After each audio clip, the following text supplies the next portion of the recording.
Okay, we're recording. I wanted to dedicate this class to a couple of close friends, one of which is a close friend of a lot of us here, that they should have a refuah shlema. One is Tzivia Chaya Bas Leah Masha. She should have a refuah shlema, and a good friend of ours, Shmuel Bas Tzivia. Anyone else wants to add anything before we start? Any refuah shlema, that's always a good idea. Yeah, Chaim Yaakov ben Miriam. Okay. Mendel ben Zoraleah. How are you, Avi? Baruch Hashem. I'm going to put you guys on mute, though, so that we don't step on each other. And we'll start. So today is 4 Teves. We do Hayom Yom first. Excuse me, I have a little cold. The Rebbes of Chabad would review a parsha, meaning one or two aliyahs, as it's divided up by day. A parsha or two of the weekly Sedra on Thursday night. On Friday afternoon, they began again from the beginning and completed the Sedra and the Haftarah. Shabbos morning before davening, they reviewed from Shvi to the end again. And then when there were 2 Haftarahs, they would Sedra one of the for the Sedra on Friday, and the other one for Rosh Chodesh or whatever the event was on Shabbos. That's what they did to Marver the Sedra. That's what it's called, to go through the Sedra again. There are good dreams. Now he talks about this piece. You'll notice is in Parshas Meketz, last week's Parsha, which talks about the dreams of Parai. So he's speaking about dreams. There are good dreams in which Torah subjects are made known to the person dreaming. These generally occur through concentrated devotion to Torah during the day. When someone studies Torah with great diligence or engages in avodah shebalev, the service of the heart, which is davening, with intense effort, then at night, when his soul ascends to draw forth life for itself from the upper realms, from the supernal life, as explained in the Zohar, so that soul may be informed of chidushim, new things, new awarenesses in revealed Torah or in the inner Torah, each person according to his diligence in his avodah during the day. To sleep, perhaps to dream, to have good dreams, Torah dreams. Okay, where are we? New Perek Zayin. Perek Zayin on page Yud Aleph in the classic edition, and on page 111 in Lessons in Tanya. Okay, yesterday we spoke and got acquainted with the Nefesh Bahamis that applies to the Oivdei Gilulim, those people who serve idols. And we spoke at length about the 3 Gimel Klippas Atameas, the 3 unclean klippas, which are a stormy wind. This is derived from Yechezkel. A stormy wind, a great cloud, and a blazing fire, where all the passions and all the energies are tied to what's called the other side, the Sitra Achra. Now, in chapter 1, the Alter Rebbe told us that the Jew, the Bnei Yisrael, the Jewish people, are also endowed with a soul from Klippa, but that soul is from Klippas Noiga.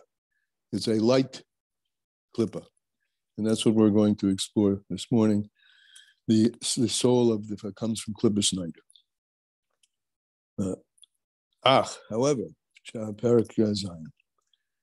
Nefesh HaChayunis v'Habahamis Yisrael, the enlivening animal soul in a Jew, Shemesad HaKlippa, which comes from the Klippa. Remember, the animal, we spoke about this yet, the animal soul is the animus. It's the invested life inside that gives life to the physical organism of the body, right? That's the animal soul. Nothing negative about it.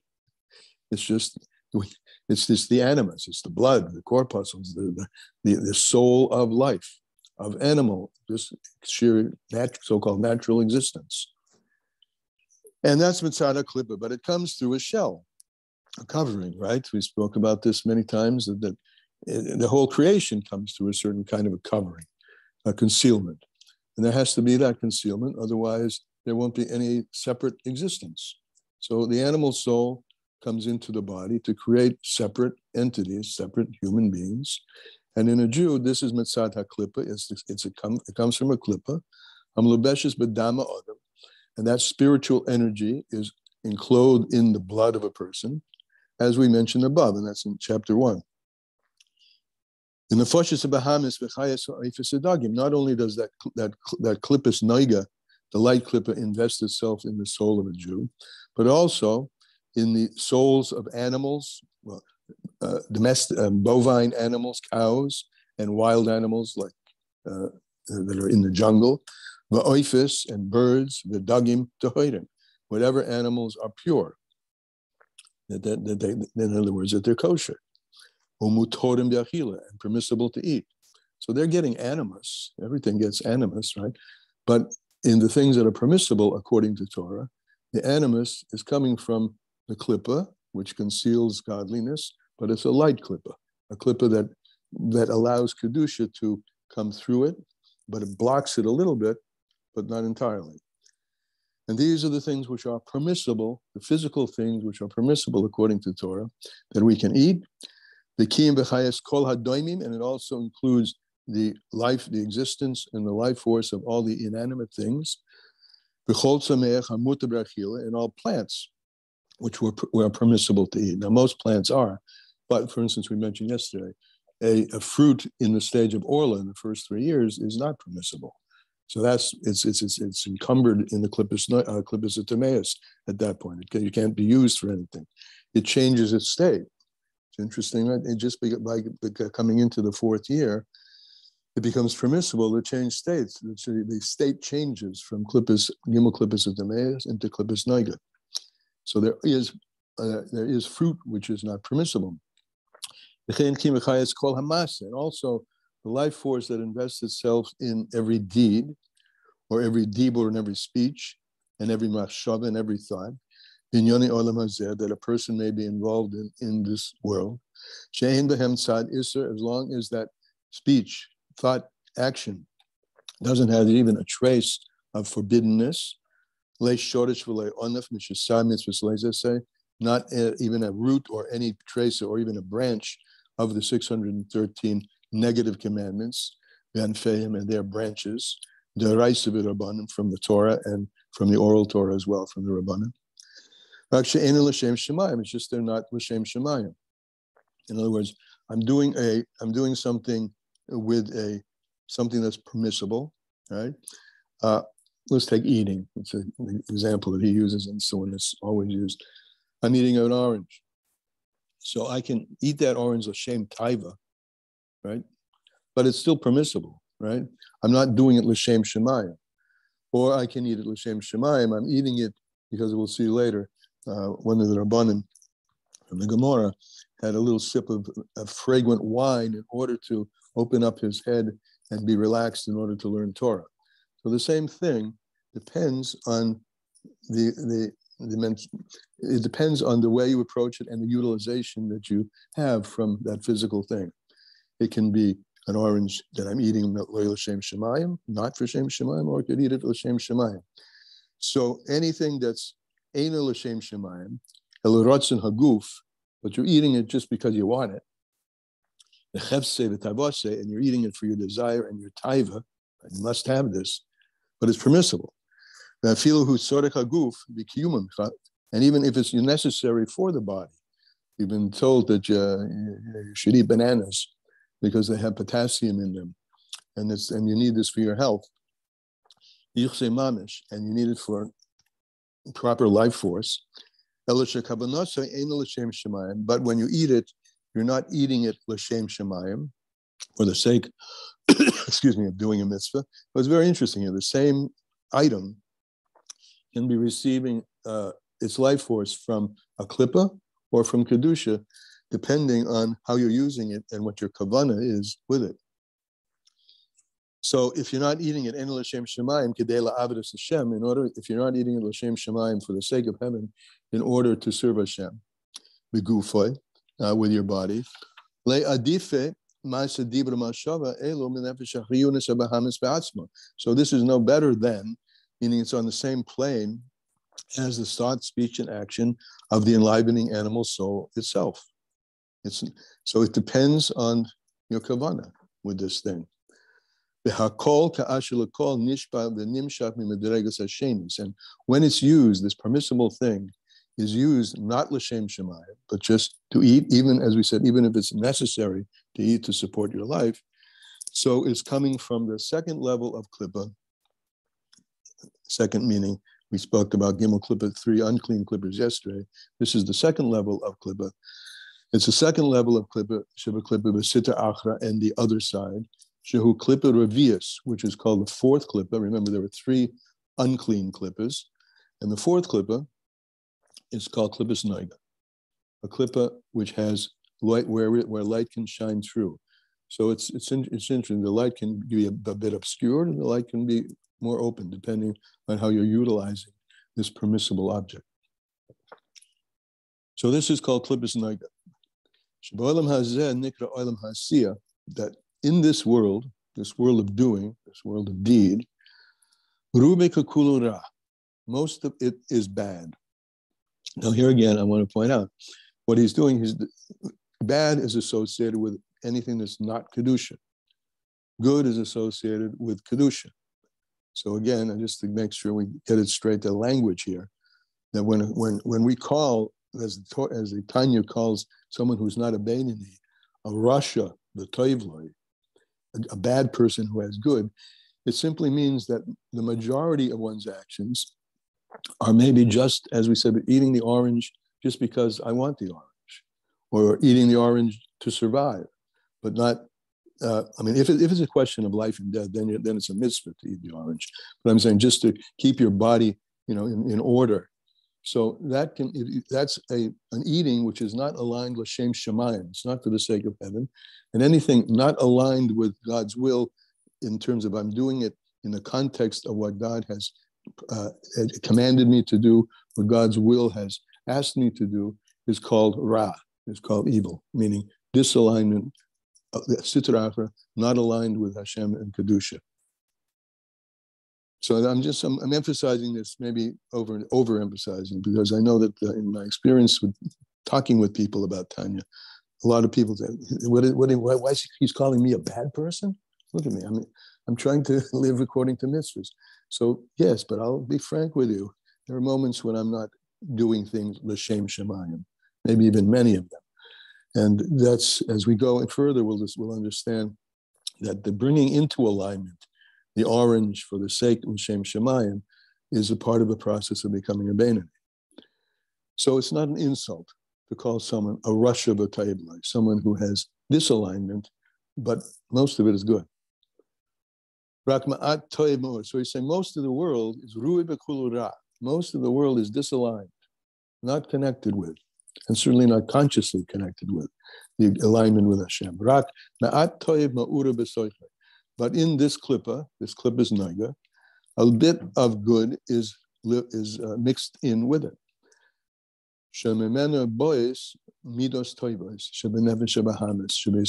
that's where the good midos of a Jew come from the good that's embedded in the nefesh bahamis, which is the nefesh bahamis from klippas noiga.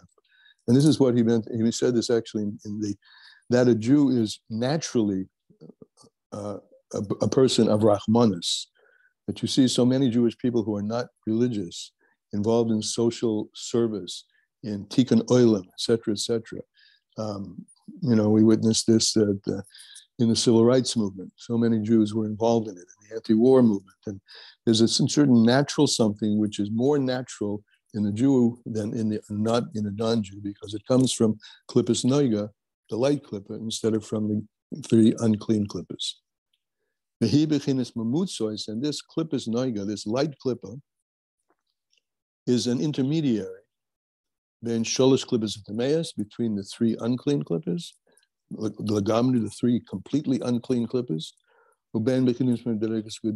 and the levels of holiness. And therefore, and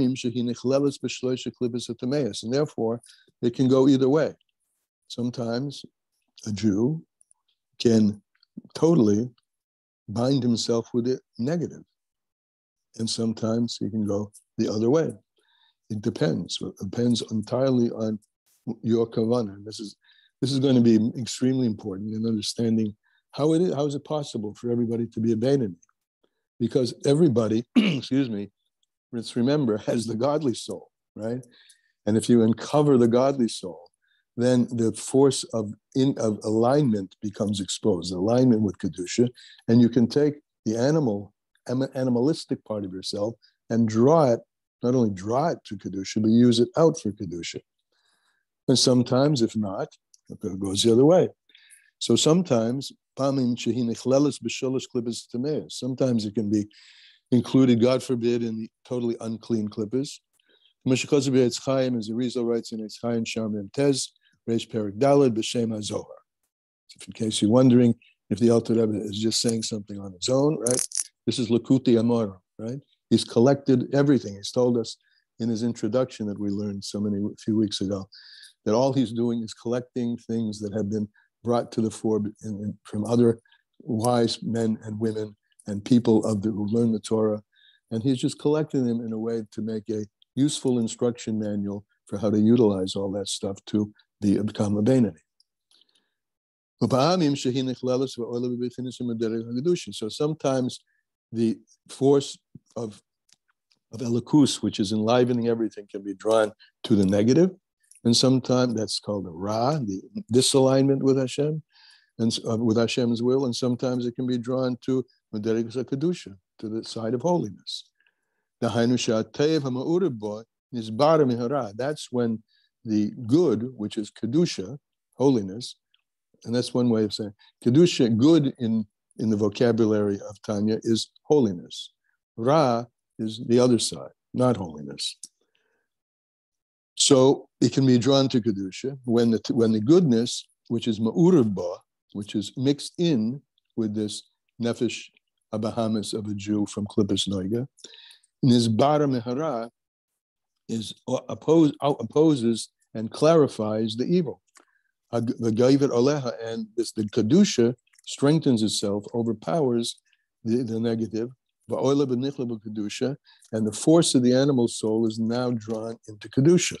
Now, this is extremely important, but also it's interesting just to know the animal is an animal. The animal has powers that the human doesn't. The animal is stronger than the physical animal is stronger, whether it's an ox or whether it's a lion, etc. Oz kanomra, or whether it's a leopard, Pirkei Avos, it has a strength. So if you can, if you makaven yourself in the proper way, you can draw that strength that has been vested in the animal part of you and utilize it, v'nichla b'kedusha, and include it in kedusha, in holiness. Going derech mashal, he gives an example. Ha'oichel basra shmina, the Torah, one who eats fatty meat of an ox, the shoysa yayin, or drinks wine mavushim, fragrant wine, the harchiv daitu Hashem. The person is doing that in order to open up one's mind to Hashem, u'leterosa, and to Hashem's Torah. Kede omer Rava in the Gemara, the chamra berecha. Rava would drink pleasant smelling wine before he would sit to learn, to open up his head. That's one way of utilizing the klippa of noiga and utilizing it, and drawing it itself to kedusha.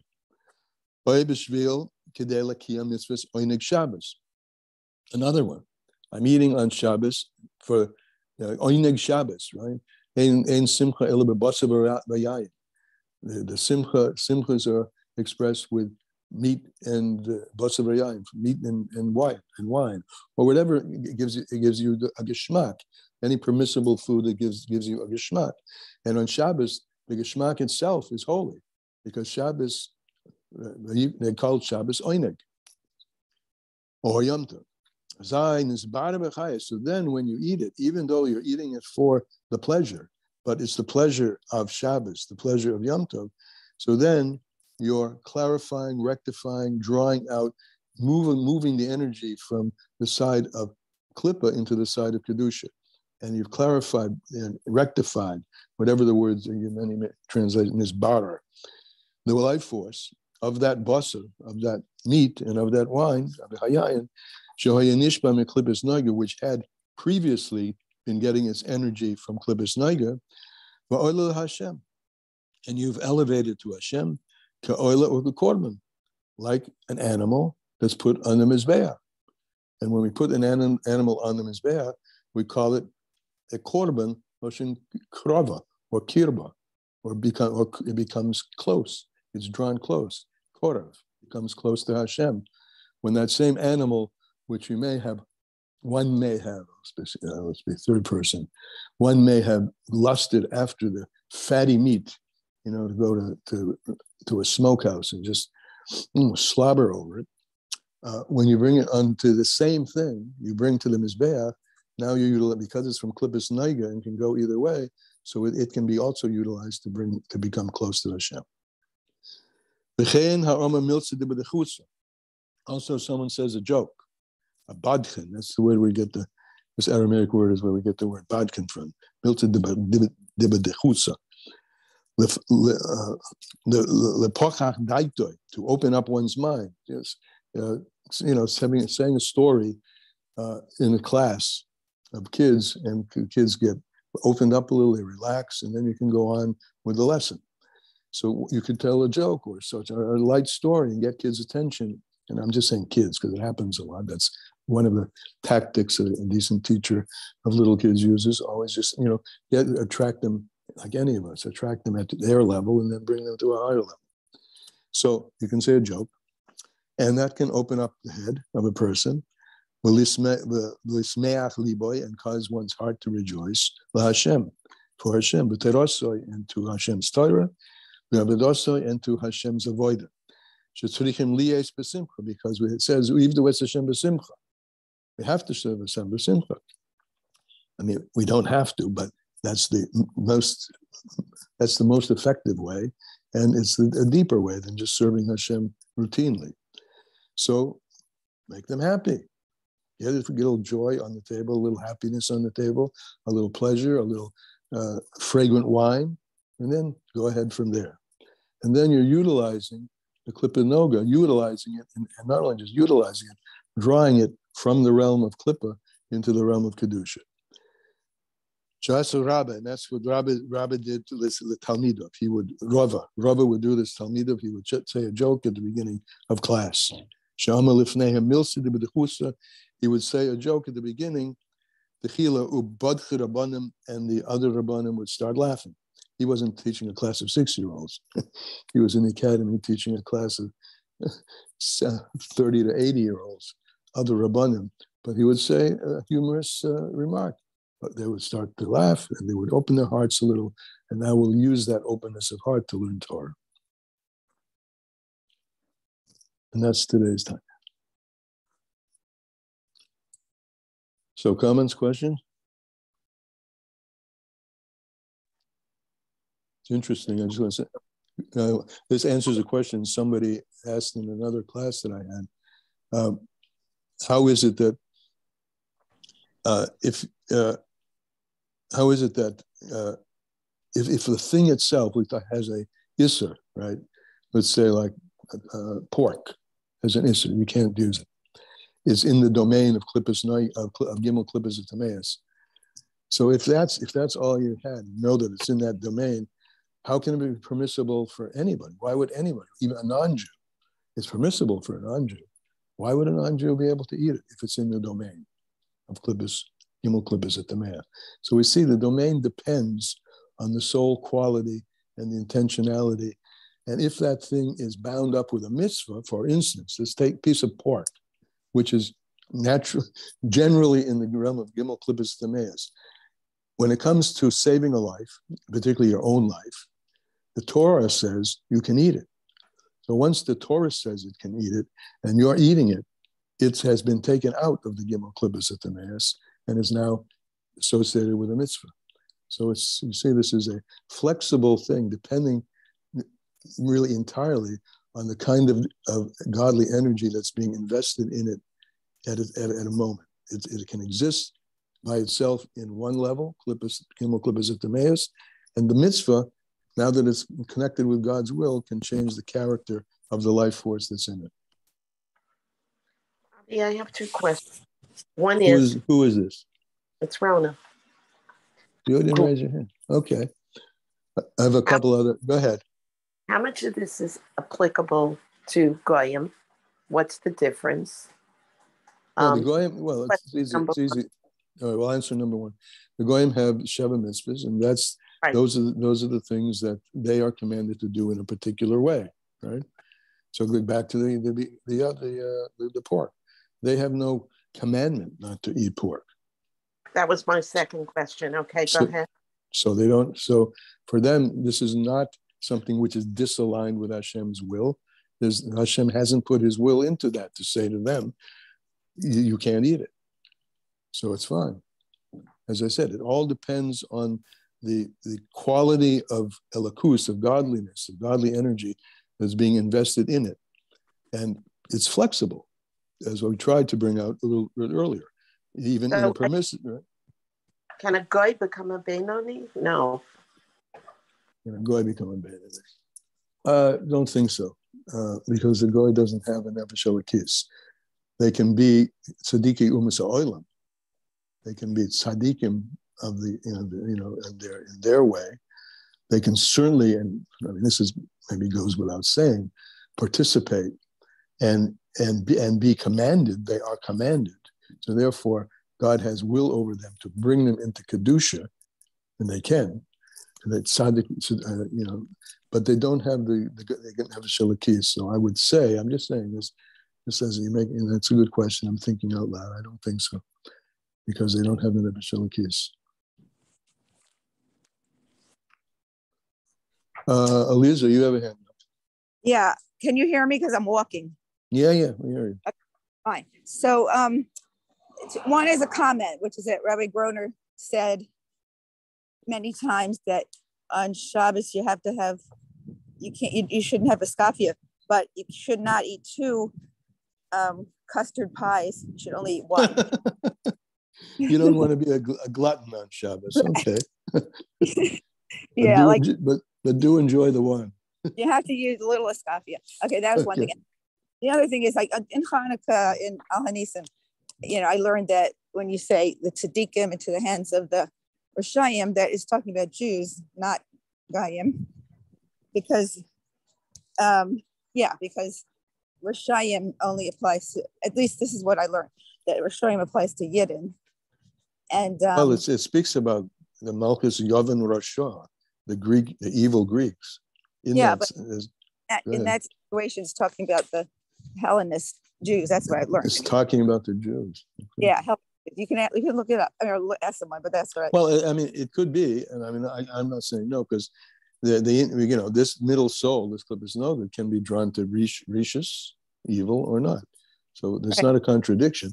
I never heard that, but it's fine.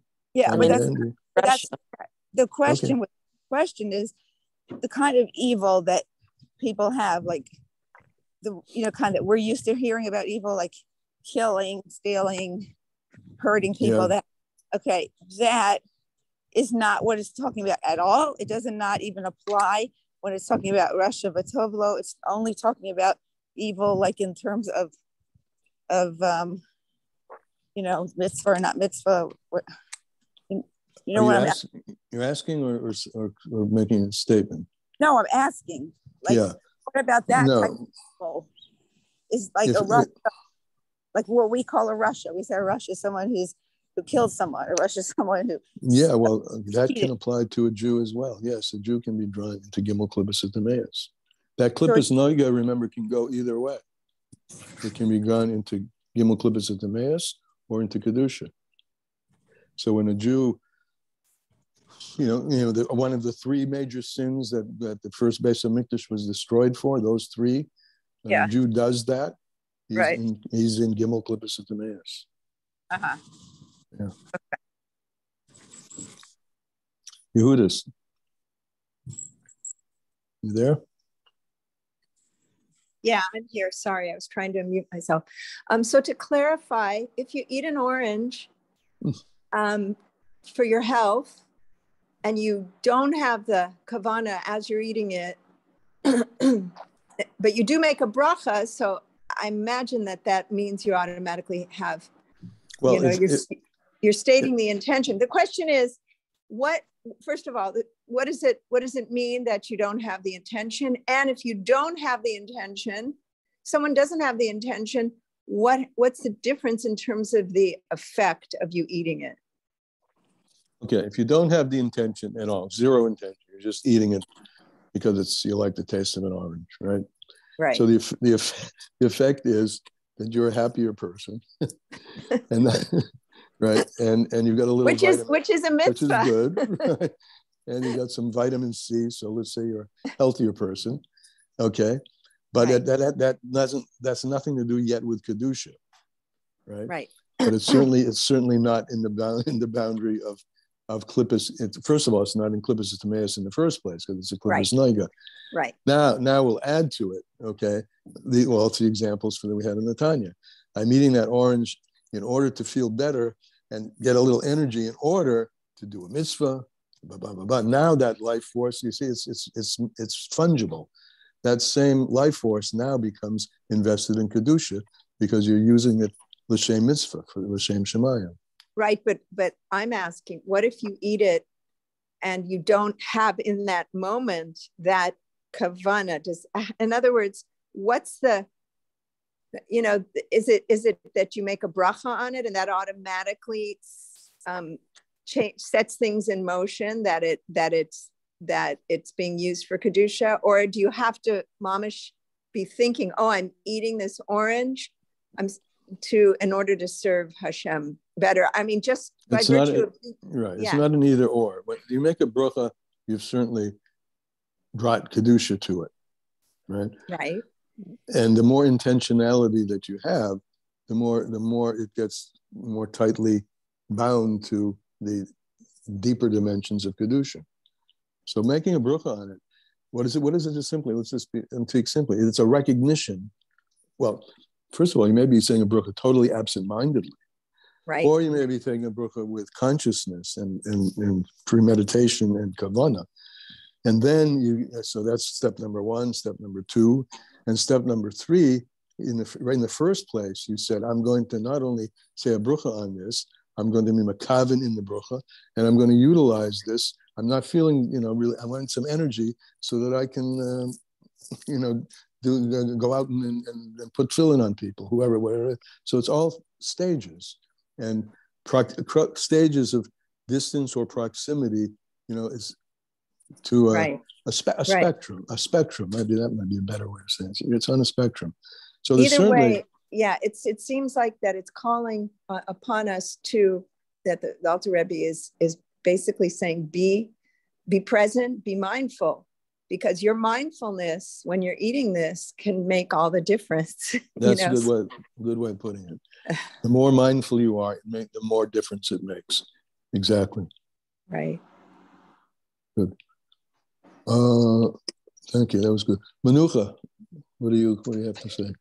I was thinking about the food brachos, and that maybe, we know that the only bracha over food from the Torah is hamotzi, the halta v'savata. So the other brachas, perhaps they were instituted to put us all in that frame, by having to say the bracha and, covering us when we don't tend to do it ourselves, without that. I'm Maybe. Eating this orange for God, but I already said the bracha, so in a way I am. Maybe. I don't know. Could be. Anybody else? No, I don't say, it makes sense what you're saying. I just can't really, of course, is from the Torah, but the nusach of the brachas, for those who may not know, the actual words that we say were put together by the Anshe Knesset Gedolah, the Rabbanan.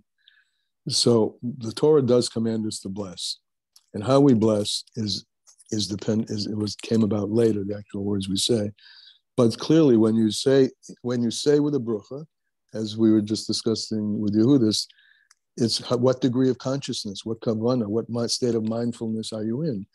And because of this flexibility, that it can move from one place to another, so the deeper your kavanah in the bracha, whether it's min rabbanan or whatever, it doesn't really matter. The more your intentionality is directed toward utilizing this delicious thing and the deliciousness of it for kedusha, the more you're taking it out of the klippus naga and aligning with kedusha. Speaking Therefore, of fruit, I have this fanciful. Go ahead. Oh, I was about to Never get mind. to the bechein. Okay. Sorry. So with all this, what's the bechein there for? What are we going to take away from this today? Well, for sure, definitely to be more conscious when I'm eating, and be more intentional, and stop, take a breath, and really try to have that kavana of, I'm eating this for my health, for my happiness, in order to serve Hashem more wholly, more with more wholeness, and more strength and more joy, I guess. Right. And I'll tell you, as I'm listening and maybe to go into another zone. I Go feel ahead. like if you are more conscious, then you really enter another zone when you're eating. So it's not just being animalistic. Right. I mean, that's a good way of putting it. You are entering another zone. And the zone is is a continuum, right? It's not bang, bang, bang, one room, close. Oh, it's a continuum. And you're moving, and the more you're in the zone, I mean, just think about that expression in English. The more you're in the zone, being in the zone is a function of dropping the ego, dropping the sense of it's not about me. I'm not eating this for me. I'm eating this in order to blah blah blah blah. In order to. And so then when you get past that and you're just doing it, that's in the zone. Then you've collapsed all the walls, so to speak, all the barriers between you and Klippa, and you are really in the realm of Kedusha. And I think, these guys, you're saying amazing things, because to me, most important of all the things you're saying is that it can be just a little bit of movement, just saying with some small degree of mindfulness about the potential that I keep using the orange, the potential that this orange has to become something that's included in Kedusha, and therefore when something's included in Kedusha, it draws down more Kedusha, so that every act that we do, every bite we take, so to speak, is an opportunity for bringing Elikus, Geula, godliness down into a revealed way. It would be lovely to live that way. Maybe with this little Tanya, at least for the next few moments, if not more, we will live that way. Beautiful. My oatmeal's not going to know what hit it. Great. Okay. I'm winding down. Beautiful. Thank you. Thank See you. you tomorrow, Amir Sashem. Thank you. Bye-bye.